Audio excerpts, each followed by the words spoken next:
Coordinate bond, coordinate অর্থাৎ অসমযোজী।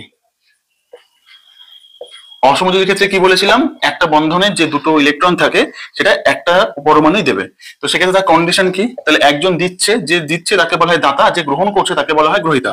তো এক্ষেত্রে তিনটে কন্ডিশন আছে। এক নম্বর হচ্ছে দাতা পরমাণুর যোজ্যতা কক্ষে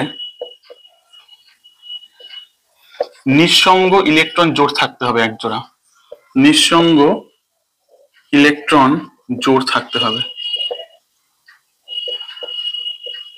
দু নম্বর, এই যে দাতা পরমাণু যে দিচ্ছে একজোড়া, গ্রহীতা পরমাণু যে গ্রহীতা তার ফাঁকা থাকতে হবে অরবিটাল, গ্রহীতা পরমাণুর ফাঁকা কক্ষক থাকতে হবে যাতে সে সেটা নিতে পারে একজোড়া। 3 নম্বর আসছে দাতা এবং গ্রহীতা উভয়েই সে জোড়া ইলেকট্রনকে সমানভাবে ব্যবহার করবে, এক জোড়া ইলেকট্রনকে সমানভাবে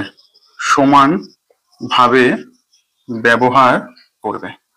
তাহলে তিনটে কন্ডিশন কি, দাতা পরমাণু এক জোড়া ইলেকট্রন যে দান করতে দাতা পরমাণু বলবো, গ্রহীতা সে যে ইলেকট্রনটা একসেপ্ট করবে, এক জোড়া ইলেকট্রন একজন দেবে আর এই এক জোড়া ইলেকট্রন সে একসেপ্ট করবে, এটা গ্রহীতা পরমাণু বলবো।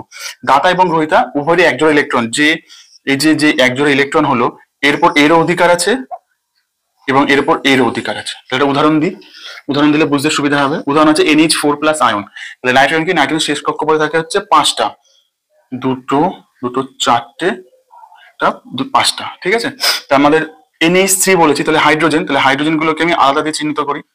নাইট্রোজেন এখানে লিখে দিই, নাইট্রোজেন হচ্ছে 7, কি থাকে কে কক্ষে থাকে 2টো, এল কক্ষে থাকে 2 5, 5 দিয়ে 7টা, 2 2 4 একে 5টা লিখেছি।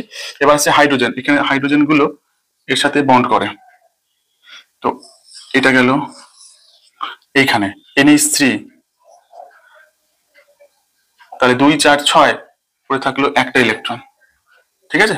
5টা দেখো আছে, 1টা 2টো 3টে, এখানে 2টো, তাহলে হাইড্রোজেনের গুলোকে আমি আলাদা চিহ্ন করি, তাহলে বুঝতে পারবে এগুলো হাইড্রোজেনের ইলেকট্রন।